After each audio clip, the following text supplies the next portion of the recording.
just want to say, if anyone has any questions that they would like asked, please feel free to put them in the chat, and I will ask them in the order that they come in after Peter does his updates. All right, now it's on to Peter. Thank you, Lindsay. Welcome to the first Town Hall of 2024. Thank you to the 3 brave souls that venture out. Thanks to Aaron and the crew for setting up for 100, so we appreciate that and your optimism. And thanks to my staff for being here, and my daughter. Thanks. So I'm going to go through a few updates, and then as usual, take questions from folks in the audience, and then we'll take them from online. And I don't think we had any come through email today, correct? Not that I received. So first I want to talk about how we ended 2024 really well. It was a good year. We opened the Early Learning Center up in Ticonderoga, which was a huge thing and is doing well and continuing to grow. We had lots of improvements on campus. You see buildings painted, we had repairs done, buildings in better shape, really making progress that way.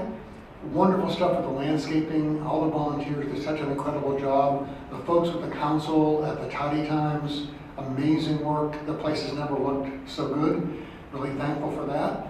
We had a new individual, Dr. Chris Coppenow, to Spiritual Life, and we've seen some great things happening there. I'll talk about a couple of those in just a moment. Looking at Noni over here with some wonderful music you provided for us this summer and over at Christmas Eve, so thank you for that. We had a high ropes course. We had more guests than we've had. We have added some third-party vendors to bring in, or third-party sites to get new guests in, and we did well with that and learned a lot from that piece. And the thing that I guess I'm a little more excited about, or maybe very excited about, is just how much people have been helping us, not only with their volunteer time and their talent, but also financially. A few years ago, our goal was $725,000 in annual giving. We did raise $900,000 that year, the first year I was here. Last year our goal was 1.2, we had 1.5.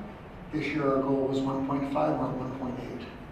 So, I mean, that's really incredible. And I really thank the folks that are trusting us and working with us, and especially the staff who's worked so hard.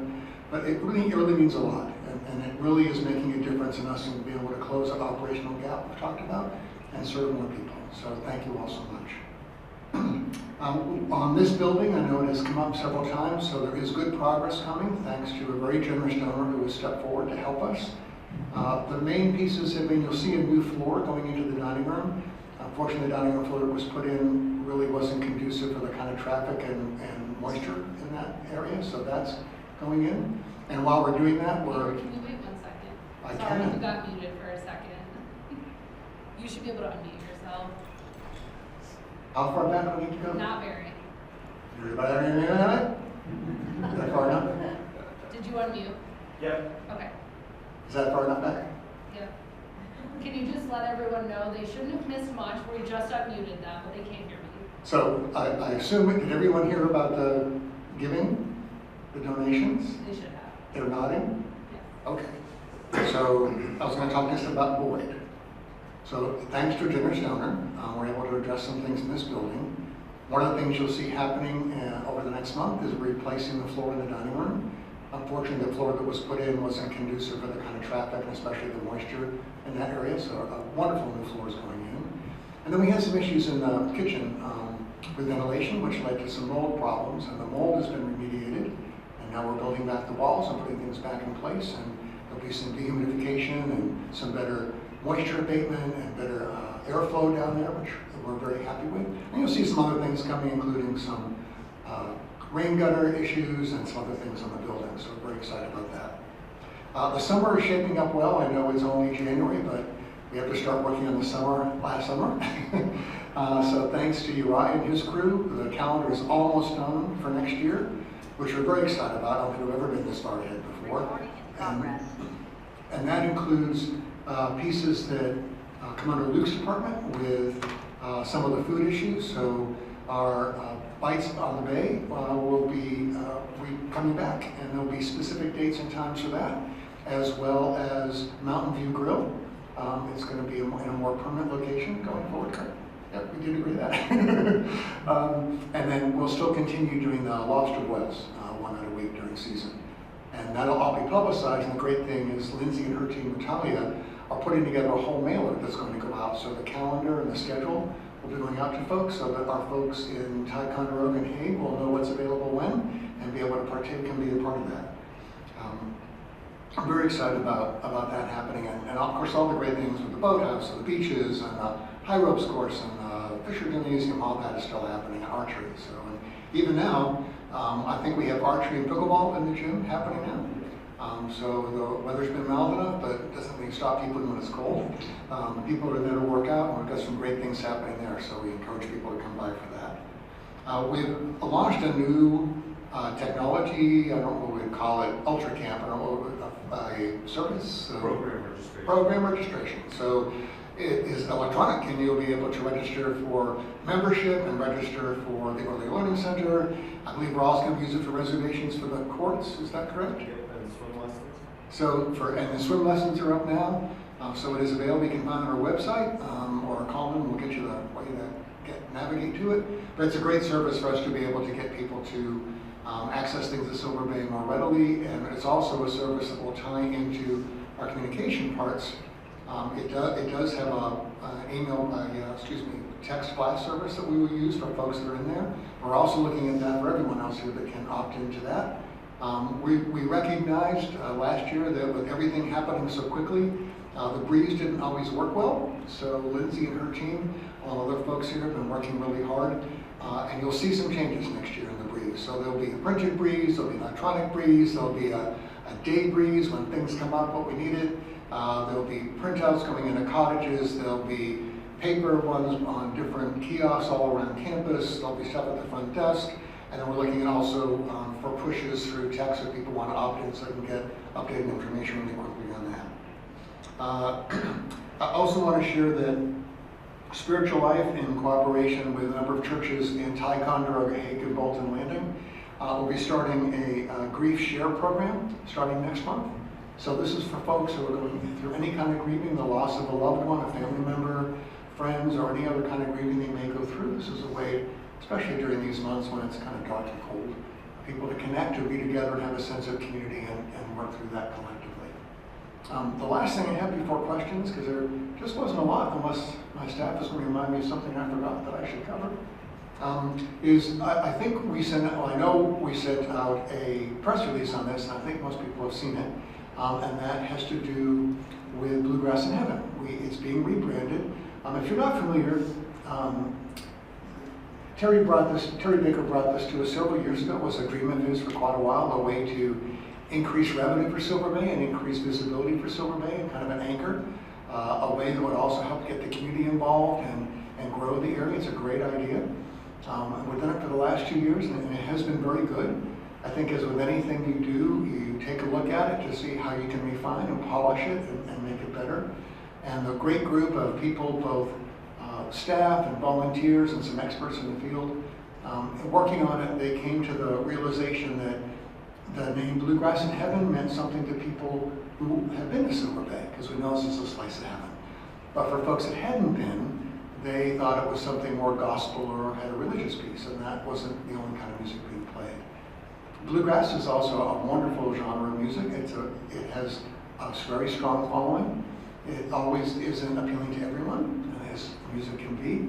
And there are quite a few things up in this area around bluegrass, so the advice we received was to expand a little bit into Americana and folk, so we are doing that as well. And so there was a rebranding of the name. It is now Silver Bay's, I was trying to say Mountain View Grill. It is Silver Bay's Mountain Music Festival. Same dates in September. We are shrinking the footprint just a little bit room to grow, but that allows us to bring some additional business at the same time. So there'll be multiple things happening during that weekend, which is also good because people will get exposed to it. So the core is still there, the groups are still coming in, the concerts people can attend, the classes they can go to, the playing on the porch, the playing in the auditorium in Morsall, the different bands, all the camaraderie, all the fun is still there. And we've had some very good responses to it. All the emails I've seen on it so far from folks have generally been very positive about it, and we're excited. And we really are thankful for Terry for bringing that to us and having that idea. And we're really thankful for all the work that Terry has done at Silver Bay. So that's the last thing I have. Again, is there anything that I might be missing? I'll look to my folks here. Anything you think I should cover? Because again, it's just January, so you know, we're just coming off of Christmas break and holidays. So first, Carol, Donnie, Bruce, any questions you guys have? Ashley? Staff aren't allowed to ask questions? We do have some from online. Sure. Two to start, and folks online, if you do have questions, you can continue to put them in the chat. We'll make sure they get asked. The first one is, can you just provide more of an update on the Bayview and Fisher Gym renos? Yes. So, Fisher Gym, I think you all know we have $1 million through a federal appropriation through HUD.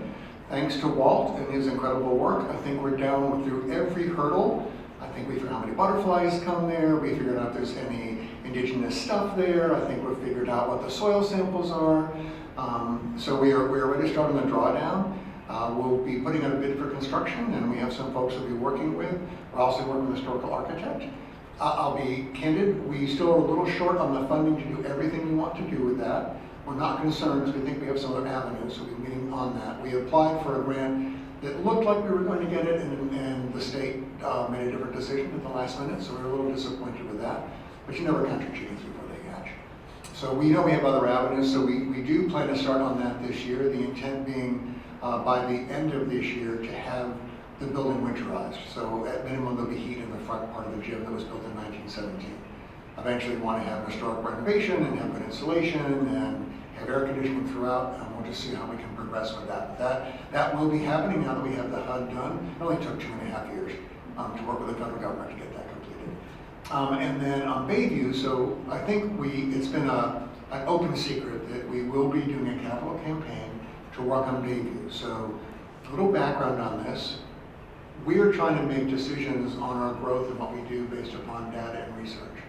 And what our research showed us is that within a 2-hour driving radius, there are about 500,000 people who are young families who do not know we exist but want what we have.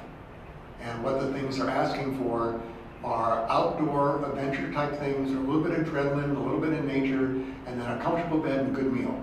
So we've got 2 out of 3. We're working on the comfortable beds, still working on that part. But that kind of leads us to Bayview. If you're not familiar with the building, it was built in the late 70s, early 80s. It is not air conditioned. It was that, what?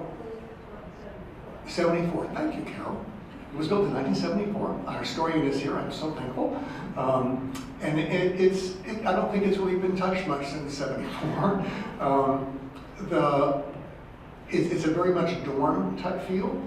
It does have great rooms. It is one of the most spectacular views of the lake. It's got a great meeting room.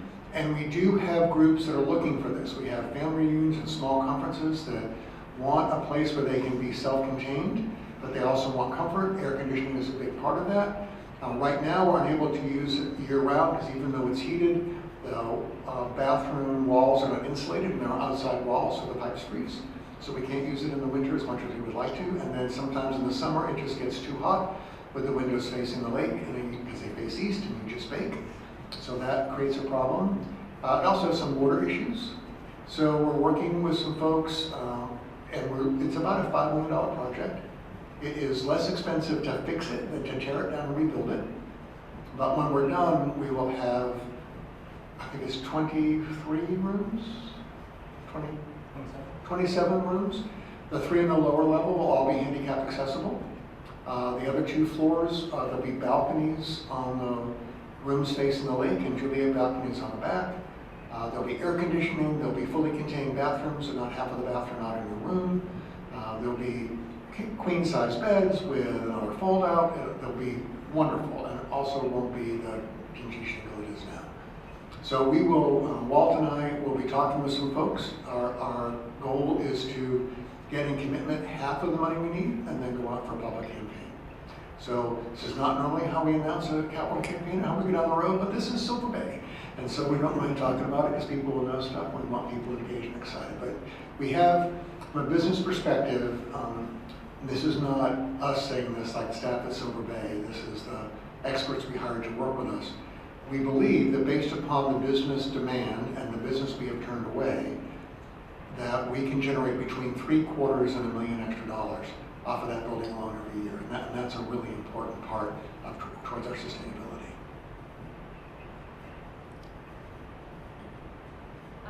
We have 2 more questions online. The first, do you have any new ideas for recruiting EMPs this year so we can have a fuller staff, especially lifeguards, so Bay Beach can open for at least part of the day? Well, that's a great question. So first of all, on the lifeguard, we have hired Caleb, who is our new waterfront director, who was great. We already have a number of lifeguards lined up. We're doing well on lifeguard training and recruitment for that. So we're not expecting to have the shortages like we had last year. We're also working with folks very deliberately on their contracts and the length of time they're here. So we don't expect people leaving in the middle of season like we had some last year. We're working with the LG program again and recruiting through that. We're working with Ticonderoga and folks that are in high school. We are working with groups that come through. We have some college connections. We've been hiring well, so I think we're better positioned this summer based upon the volume of business that we know we're going to have and anticipate to not be in a shortage as we were this last summer. And to be clear, we had the right number of people when we started. We just lost it earlier than we anticipated. So we think we've addressed that as well. We're also working with, if you're not familiar, there are 2 visa programs, J1 and H2Bs. We're working with that, along with some interns with that as well. We're also looking at some internships with some colleges we think we can work with. So we've got some, I think, good solutions going forward on that. Luke or anyone else, any other comments on that, of things that we want to mention? Just the other areas that we're working with job for as well.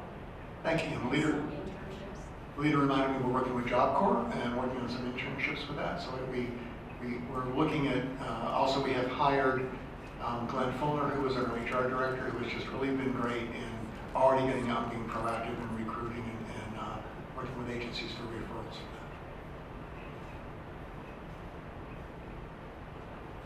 that. One more question so far. How is it going with an artist in residence and Squire Studio? Are there classes? So we think it's going really well. Madeline is just kicking butt. She is wonderful. Squire Studio is doing well. We've been having classes all year round. This is part of the communication issue to make sure people know when the classes are and where the classes are. But we've been using the Fiber Art Studio, and so those of you that love the Fiber Art Studio, we're taking care of all the fiber arts, we're being very careful of everything in there, but we're cleaning up behind ourselves.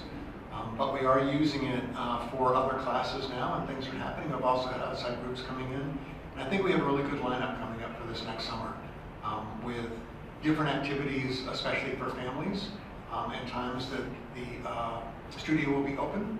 And we're also working, looking to more collaboration with the town of Ty and with some school pieces we think will also be very beneficial.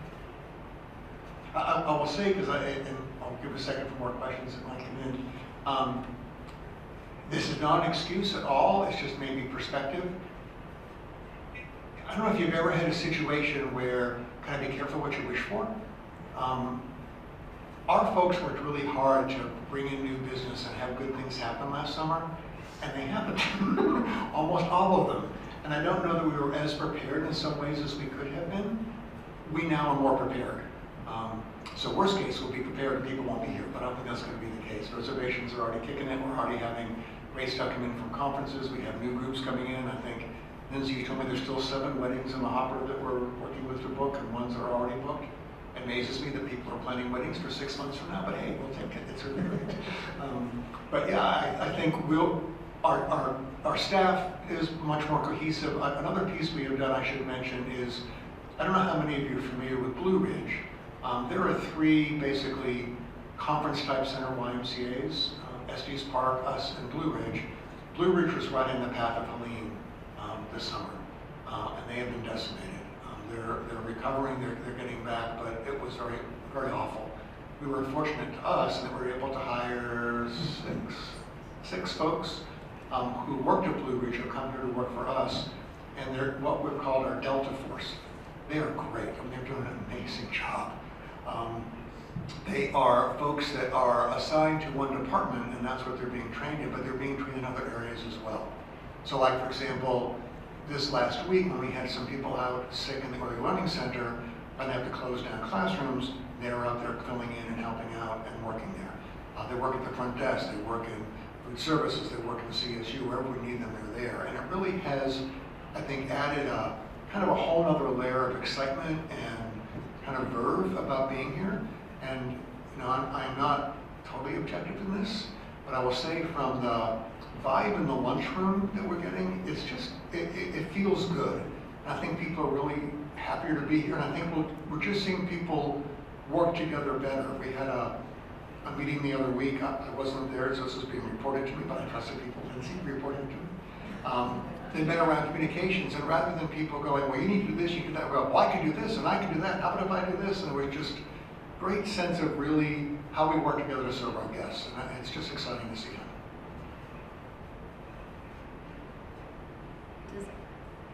Does anyone in the room have any questions? Yes. I'm gonna give you the mic, so people on So the this. folks online can Yep. hear you. So I'm just curious, you mentioned the Early Learning Center. How is that going and what are the plans for this year? Sure. So we are licensed for, correct me here, we are 52? 59 children. We have 22 right now, is that correct? Yes.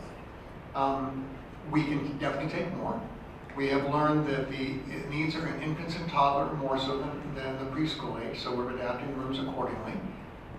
We also recognize that families need more flexible scheduling, so we have added that, so you don't have to do 5 days a week. You can do it based upon your need, and it flexes with that. We do a sliding fee scale. Most of our families qualify for some assistance. There are some families that are reluctant to apply for that assistance, so we're working an education program with that.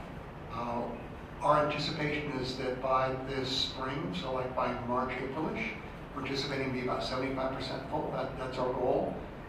We're rolling out it's still in the works right now, but we're rolling out a more aggressive campaign for recruitment and working with businesses to get some more support and to help promote it within their families. It's a huge need, and a lot of families still need it. It's just a different kind of thing than they have done.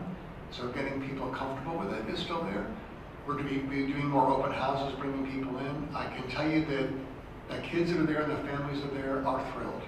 And the atmosphere is just amazing. I'll tell a story on Uriah here, because Uriah's been up there helping out and working some, and in the toddler class they call him Mr. No, because he goes, no, don't, no, do this, no, and so they go, no, Mr. No. So I mean, but they're helping each other, they're eating their food, they're learning stuff, because it's not a daycare, it's an early learning center, and the focus really is on the creative curriculum and their development to really explore and learn and grow, and it's a little slower start, honestly, than I think we would have liked, but it's really going well. Thanks for that question. Any other questions in the room? Any more online? Oh, yes. Okay. So one just came in. I believe I heard you say that the Mountain View Grill would be moving to a different space. Where might that be? So it is what we talked about, correct? As you said. So if you're familiar downstairs in the dining room, there is a boardroom, which is a small room that is a meeting area right off the dining room. It's a really nice intimate spot, and we intend on making that Mountain View Grill in the evenings and still using it as a meeting room during the day. So we think we can convert it well and be a nice spot, and then in the summer we can spill over into the porch and into the patio. Any other questions online? I'm going to give you guys a minute. Any other questions in the room? Okay, we'll still give it a minute. I tell you, I've had 2 really easy ones in a row. You guys are spoiling me. I don't see anything else coming through. All right. Well, I just want to thank you all for being here. Thanks for being online. How many do we have online? We have 48. Oh my goodness. Oh, thank you. And I just want to thank everyone for their support and their trust in us. You know, we're on a great trajectory. Silver Bay is an amazing place. We have a 123-year history, right? 1902, yeah. 1902, yeah. 123-year history. And it is an amazing place. And people come here for all different reasons. You know, the respite program is growing. In fact, I was talking with Luke today about we're trying to figure out how do we manage all the people that want to come in for respite, because there's some people coming through for that. you know, the folks that come here just to relax and play and have a good time, it's all part of our mission, all that we do. We're here to serve folks and to be refreshed and feel good after they've been here. And we're thankful for the folks that now live up here permanently, who, you know, part of our family and spend time with us. And I'm thankful for the staff. Again, they're just doing an amazing job of working together and taking care of you all. So, glad you're here. A question came in. It did, but I asked them just, so we just emailed for clarification. Okay. We're getting clarity on the question.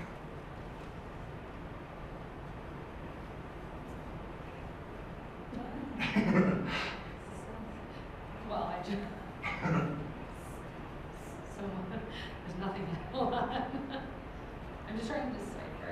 It was Bob Whitaker, just trying to decipher. Okay. You want to just read what he wrote? Maybe I can figure it out. Nice meeting, Bob. Sure. It says, tell us a bit about book talk. Oh, wait. Just tell us a bit about book talk. So Book Talk's a program that's been going on here for, I think, 10 or 12 years. We have two wonders. You would know, 20 years? Thank you, Carol. See, Carol is my fact checker. No, I've been in book club. Well, you know, Meta may have gotten rid of him, but I'm never getting rid of Carol. She keeps being honest. So two wonderful folks volunteered and set that up, and they come up with a list of books. I believe that this year with Chet and working with them, and I apologize, I don't remember the volunteers' names, I'm sorry for that. Liz Forneron in France has been doing it for... Liz Forneron in France.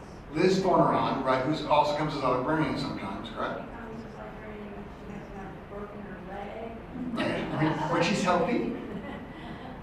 And then Rebecca Johnson lives there. Rebecca Johnson. So thanks to both of them. And they picked the books.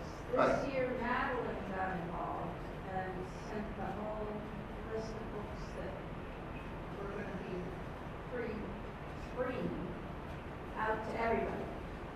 And we're supposed to rank them in order. Right, we had I some. said, how do you rank 10 books in order if you haven't read books? So we had some feedback last year that some folks were looking for a little more diversity in the genres, and so to help accommodate and Madeline is working with them because we think it's important for staff to support our volunteers and help with the programs here. In working with the folks, the decision was made to send it out kind of as a survey, but I think also asking if you had other books that you wanted to read, so that we were responsive to the folks that are part of the club, you know, trying to meet everyone's desires and needs. So I think that it is in process, and I think it'll be a great thing. And I think that's the book club Bob means, and not the book club that meets year-round that Jan is a big part of. I'm sure he means the summer one. If it's book talk, that's what we call it in summer. Okay, so in the summer it's book talk. It's a book a week. It's a book a week. So we keep it to short books, So they're short books, 300 pages. 300 pages. Well, but you get the list in March or something, but I Yeah. know we've got it now. Right. So you You get the list early so you can work it. Yeah. Did that answer Bob's question? I think so. Chet said, we wanted to make sure more voices had a chance to contribute to the list of books being selected. The format will remain the same. It will be led by the librarian. There you go. Thank you, Chet. Yes. And brownie points for listening in, Chet. There's two more questions. I'll go back to one because this is on the same topic, but will the book club still be on the boathouse dock? I think the porch. And Chet said yes. I believe that's the case. We Thank know how you, much Chad. everyone loves the boathouse. They tried to take us away from the boathouse a couple of years, and boy, we should have trouble with it. No, I mean, it is challenging with the boathouse because it's in high demand and it is a revenue generator, but we also want to make sure everyone gets to enjoy it without being paid. There is another question. So, are there any new handicap-related projects planned?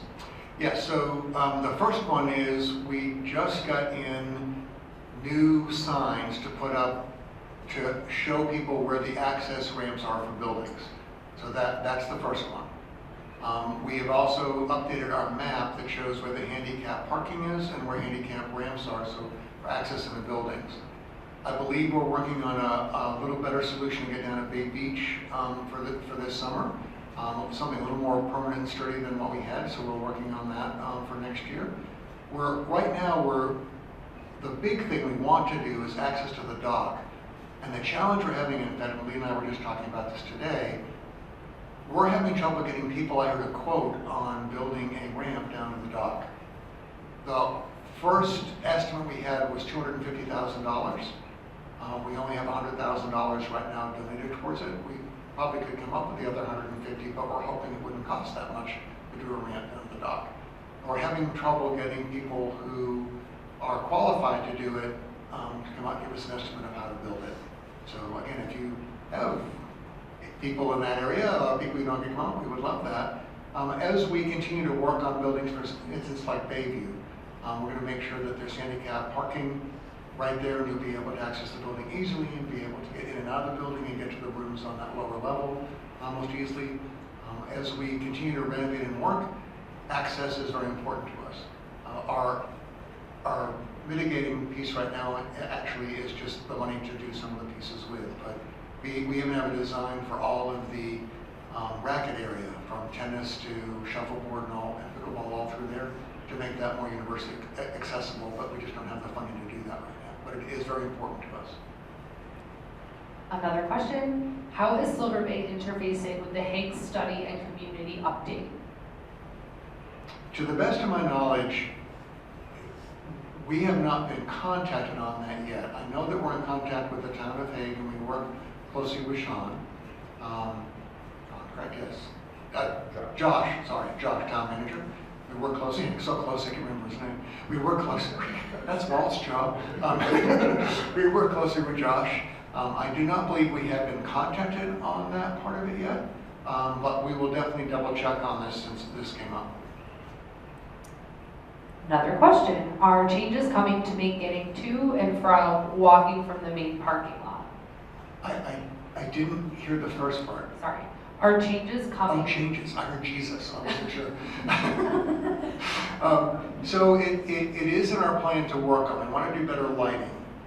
There actually is a staircase that most people don't use that goes down through the east side, and you can walk from there straight through behind Bayview, by Maple, by the chapel, and get over to the inn. It's not an uncomfortable or difficult walk. It's all level for the most part. Most people don't use that. They tend to go through the path behind Laurel, which is not really a path to get through. But we are looking at lighting up there. So that's something that is in the works. And another piece we want to work on next year, if we can work out the finances, is better wayfinding everywhere. That's a project that Lindsay and her team are working on. We think, like 30 different signages here on campus, but internal, external. And some places, if you didn't know what it was, you wouldn't know where you were headed. So we're going to look at what we can do to make that better for folks as well. Another question came in. 2 more. Oh my goodness. I'm going to say it's from Carolyn because it says my usual question, EV charging. Yes, so Walt is working on this. We have a donor who's come forward, which we really appreciate. We have some funding, I believe, and correct me if I'm wrong, you're looking at some grant pieces to work with this. And so we wait to see how that grant comes out. The idea right now, I believe, is to work with some covered shed type pieces up in the parking lot that would be solar and then would also be EV charging stations at the same time. Couple more coming in. Yay! Someone said, any news about Hepburn? Always curious. It's still there. So the good news is it's still standing.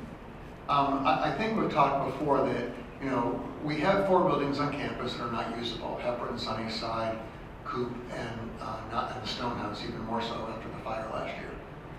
We want to learn what we can off of the inn and off of the gymnasium on historic buildings. We also want to first work on those things that can most immediately generate revenue, which would be Bayview and the inn. The intent is, once we get that and to ramp up, and we believe we'll have some energy behind that, is to work on those 4 buildings and paying to do historic renovations and make them more usable and increase access for the campus. There is another one online, but I just wanted to see in the room if there were any questions. Okay, I'll get back to the questions online. Have all the grab bars been installed in the showers and the guest rooms in the Boyd Center? They are not finished yet, but they're still in progress. Am I correct, Melita? Right. They will be completed before season.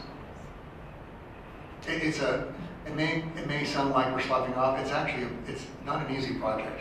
They're hard, and we have to do it in between guests in the rooms and when we have the right staff to do it properly. If anyone online has any more questions, we'll give you a second to ask those, and we'll take a quick second.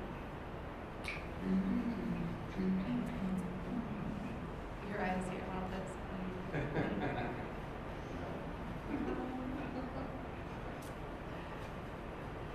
I think that is all the questions online, and I don't think we have any more in the room, so. So last thing I'll say is that we're booked.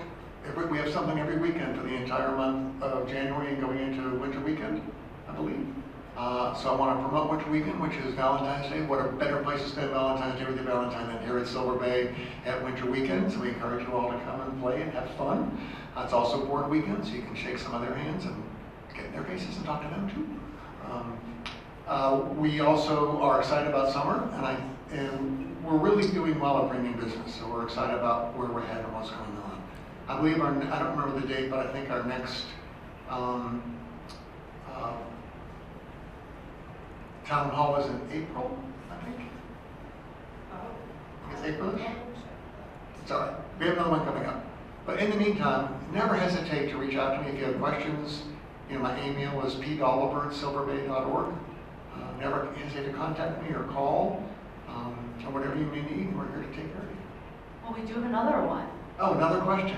I'll stop talking so they won't keep thinking more questions. So I heard from some staff on campus that the sewage treatment plant works well, but it is underutilized. This is actually not a good thing if it's true. If it is true, have you ever considered or researched the possibility of bringing neighboring residents into the system? It would be nice since many people live near the lake. So I'm not sure where that rumor started, but that's not true.